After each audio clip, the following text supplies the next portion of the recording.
In my past life as a soccer coach, once you win a national championship, everybody wants to come play for you. Really not true. Once you pay them $25,000 a year in scholarships, everybody wants to come play for you. And parents would always come to me and they'd say, okay, my son or my daughter wants to come play at your university. What is it that we have to do? What are you looking for? And being the Socratic professor that I am, I said, well, what does your son or daughter do? What do they do really well that we'd be interested in? And typically their answers are, well, they've got great vision. They're really good. They can see the entire field.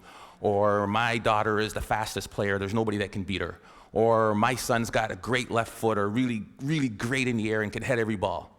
I'm like, yeah, not bad. But to be quite honest with you, those are the last things I'm looking for. The most important thing, self-confidence.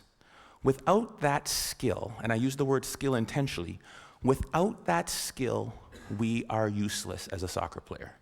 Because when you lose sight or belief in yourself, we're done for.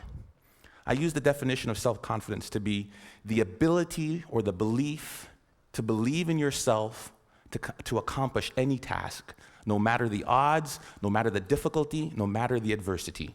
The belief that you can accomplish it, self-confidence. Some of you are saying, great, I don't have it, I'm so shy, I'll never do good. And you start to drag all the way down here. But I use the word skill because I believe it can be trained. And I'll show you a couple of ways in which we do. Hopefully I won't run out of time. I don't use any slides because my speech always goes here, here, or here. So we'll see which way we get to. The easiest way to build self-confidence. There's no magic button. I can't say, hey, this plane is going down. Who can fly it? Put your hand up. I can. I'm confident. Repetition, repetition, repetition. Right? What does Malcolm Gladwell call it? The 10,000 hour rule? There's no magic button. I recruited a goalie from Colombia, South America one year. Big, tall, 6'3" man. He had hands like stone. I thought he was like Flipper. Every time I throw him the ball, down onto the ground. I was like, oh my God, we're in trouble. Simple solution. Get to the wall, kick a ball against the wall and catch it. Kick the ball against the wall and catch it. His goal was 350 a day for 8 months. He came back, his hands were calloused, the moisture on his hands were literally gone. He is now playing in Europe. Magic? No. Repetition, repetition, repetition. The problem is we expect to be self-confident, but we can't be unless the skill or the task we're doing is not novel, is not new to us. We want to be in a situation where we've had so much pressure in that, and what I mean, because pressure builds diamonds, we want to be in a situation where, hey, I've done this 1,000 times. I did my speech, and I practiced in front of the mirror. Hey, I'm sounding good. And then I read in front of my kids and my wife. I was like, oh gosh, got a little nervous. And then I get in front of Glenn Gould. Oh my goodness, I'm a little more nervous. By the time I get to the ACG, where 2,500 people, can't say anymore, right? 2,500 people, where 2,500 people are there, I won't have a single ounce of nervousness because of my ability to practice, right? Over and over and over again. The problem with repetition is, how many of us bail after the first bit of failure? How many of us bail after the first bit of adversity? Edison was on that video. And depends who you ask, there's anywhere from 1,000 to 10,000 tries to build that light bulb. 1,000 to 10,000. J.K. Rowling should be on that video. You know how many publishers she took her Harry Potter book to? I believe the number was 12 or 13. I'm pretty confident, but after 2 or 3 no's, I'd be like, dang it. After 6 or 7, I'm like, maybe not. Definitely after 9 or 10, I'd be looking to be a soccer coach or something else beside an author, right? 12 times somebody said no. But practice, practice, practice, and do not accept failure. Maybe it shouldn't be repetition. Maybe the answer should be persistence, because we all repeat something, but very few of us really will persist. So that's one way to build self-confidence. Get out there. Do what you want to do and do not accept no. The other one is self-talk. We all have a self-talk tape that plays in our head. Anybody go shopping and put on a pair of pants this week? If you're a woman, the first thing that always comes, damn, I look fat in these pants. And if you're a man, it's the opposite. Oh God, I have no muscle, I'm so flabby, right? We all have this tape that plays in our head. As a student, if they asked me the question, it was like, oh, gee, please, professor, don't pick me. I don't know the answer. I look down, right? If you're let me tell you something, and the VP of Business Admin is here, so I shouldn't repeat this, but when they hired me as National Athletic Director, I sat in an architect's meeting, and I am about as dumb as a post when it comes to anything to do with numbers and angles. And they're like, the fundibulator valve of the architectural, what do you think, Dr. Joseph? Let me look into that for you and get back to you. Right? I was sitting there, God, please don't ask me. Please don't ask me. We all have this negative self-talk that goes in our head. Guess what? There's enough people that are telling us we can't do it, that we're not good enough. Why do we want to tell ourselves that? We know for a fact that thoughts influence actions. We saw it there with the video Dr. Levy showed.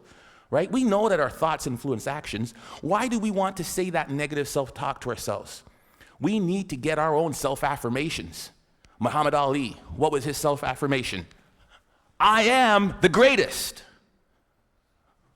Who else is going to tell you?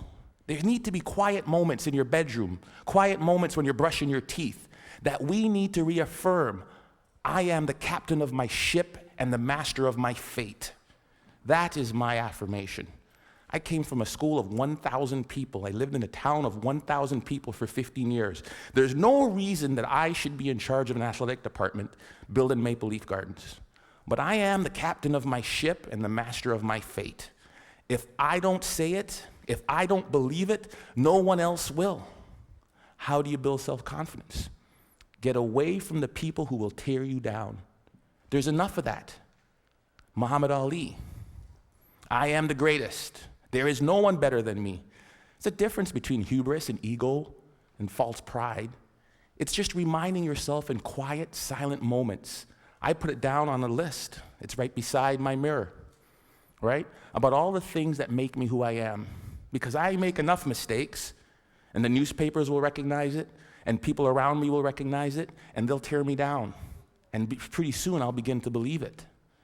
There was a time when my confidence was really low. There was a time when I took this job, when I came from Iowa, I don't know if I could do it.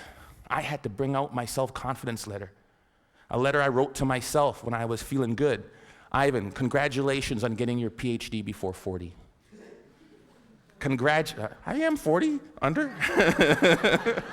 Congratulations on winning a national championship. Good job on raising 3 good kids and marrying the right woman. I wrote a letter to myself. It was my own brag sheet, my own letter about the things I was proud of. Because there are moments, and we'll all experience them in our career, in our life, in our job hunting, in our relationships, when we are not feeling good about who and what and where we are. And I had to bring out that letter and read it time and time again for a period of about 2 weeks to weather me through that storm. It was important. Stop the self-talk, the negative self-talk. If you'll watch, you'll see some athletes, they'll have a little bandage or a little brand around them. Lance Armstrong's a perfect one.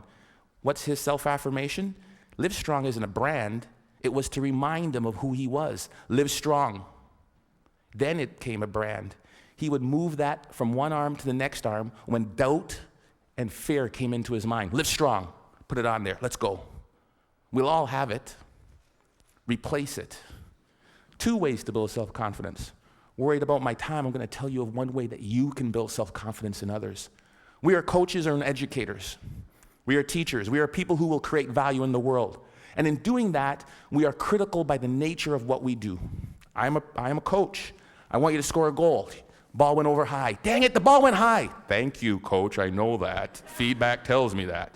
So what do? I need you to put your elbow or here. I need you to put your knee over the ball. I need to follow through. Boom, land, great.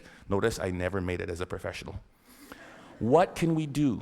We fix mistakes. When I'm fixing that mistake, Johnny, this is terrible. You need to bend your knee. You need to do this. What have I done to Johnny's self-confidence? Bend your knee. Think of this. Next thing you know, Johnny's crushed. Ignore what Johnny does wrong and find Bob or Sally or Frida over here. Great goal, Frida. I loved how you kept your knee low, you followed through, and you landed like this. Great job. Johnny, great. Johnny's not demoralized. His confidence isn't shot. And what I've done is I've built up Frida's. Imagine how we could change the way we parented kids. Instead of, get that glass off the counter, what's wrong with you? If we catch them while they're good. Great job. Great job. Thank you, Alice, for taking your glass to the counter. It sounds simple, but we forget about it. Or as educators, or somebody as a team, if we manage to praise the positive behavior that we wanted to reinforce. We forget it. It sounds so simple. Catch them when they're good. We forget it. It's simple. Here's what they did. There was a study in Kansas that did this. They did video, and we all do video, and we showed the video of them doing the run to the play. This goal happened because the basket wasn't protected. We didn't rotate here right. We needed to do this, and then to cover the slot. And if that's the baseline, improvement of the Kansas State team went like this. Then they said they ignored all of that, and they just showed them the times they did it right. The times they did it perfect, that presented no goals, spoke to the same points, improvement went like that. It changed and revolutionized the way we as coaches interact with our student athletes. We can apply that to the business world. We can apply that to our student group works. We can apply that to our management teams easily. Catch them when they're good. Last and certainly not least, my son is really good at this. Self-confident people interpret feedback the way they choose to. I asked my son, who is by the far terrible, terrible athlete, gets it from his dad. The games, they win 5-0. How was the game? Oh, great, I scored 3 goals, I got 2 assists. I'm like, I did not see him touch the puck. But he has his own perception of how he did. I love it, right? I'm that guy. I'm like, I remember when I was taking when I met my wife, it was in the Commons. Polly, would you like to go to the movies? Ladies, dingle, dingle, dingle. And she goes, no. I ask her again, because I think that she just hasn't seen me in the right light. Maybe that's not the wrong shirt on, right? Because I'm interpreting that the way I want to interpret it. Finally, I ask her out again. She gives me this one comment, right? Or she sent it through her friend, because that's the way you did it back then. She wouldn't date you unless it was the last person on Earth, that hell was freezing over, there was a small chance we had to save the planet Earth. Some people's like, there's no chance. I'm like, you're saying there's a chance. Right? Because that's how I'm going to interpret it. If I could give you one thing to take from this, it is, no one will believe in you unless you do. Listen to the words of that video. Here's to the crazy ones, the misfits, the rebels, the troublemakers, the round pegs in the square holes. We're supposed to be different, folks. And when people look at us, believe in yourself. Thank you.